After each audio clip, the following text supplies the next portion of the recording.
I admit I have a certain amount of obsessive compulsive gene. I get my head wrapped around something and I want to keep going after it and after it and after it until I get it right.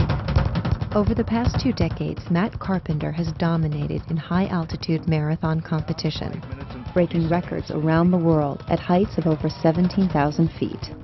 Now, in his mid-40s, he is redefining his limits. But the question is, why? It started with, how was I going to get to college? We couldn't afford it. You know, I was living with my mom on her own. She had lupus, and you know, she actually passed away my freshman year of college. At the same time, I was adopted on my father's side, and there was always that bit in me that feels like, you know, why was I giving up? Well, I'll show them. I'll prove that I was worth it, you know. And for a long time, I ran to the top of the mountains and would look up and say, "Hi, Mom, I'm doing fine."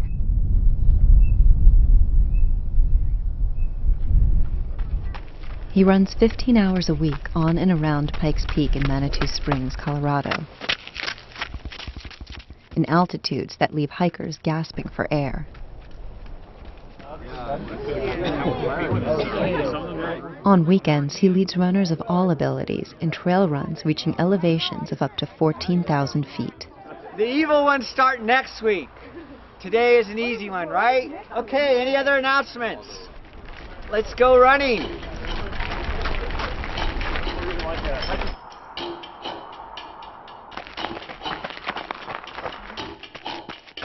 I mean, he's probably all heart and lung. He's so light on his feet.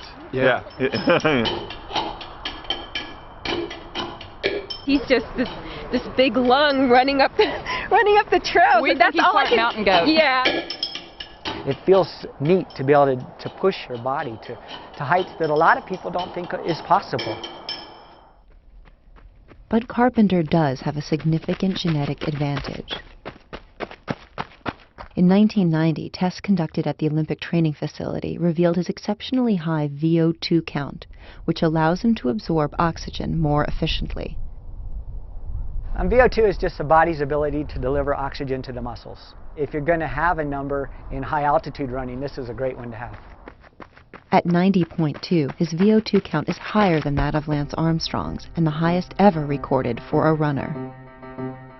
The reason why I want to run every day and push myself so hard is because, you know, we have one life to get through. And for me, it's kind of about finding what I'm capable of.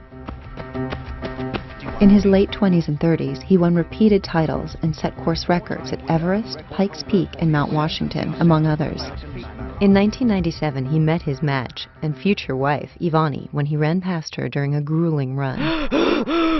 Matt had this horrible look on his face, this big drool coming down, the nose was running. Oh, it was not love at first sight, but it was like, this is the worst I'm gonna see of him, and that's not bad, so I think I'll take it. 2 years later, the bride and groom ran to their wedding in Waldo Canyon. And we had little cans tied around our waist, and people thought it was really weird, but we liked it. All right, I know what you mean. One of the things of running with a family is the competition doesn't care if you have a family, so you have to come up with ways to get around that. I think we're the only family that has a baby jogger that's been through 4 sets of tires. You cream me.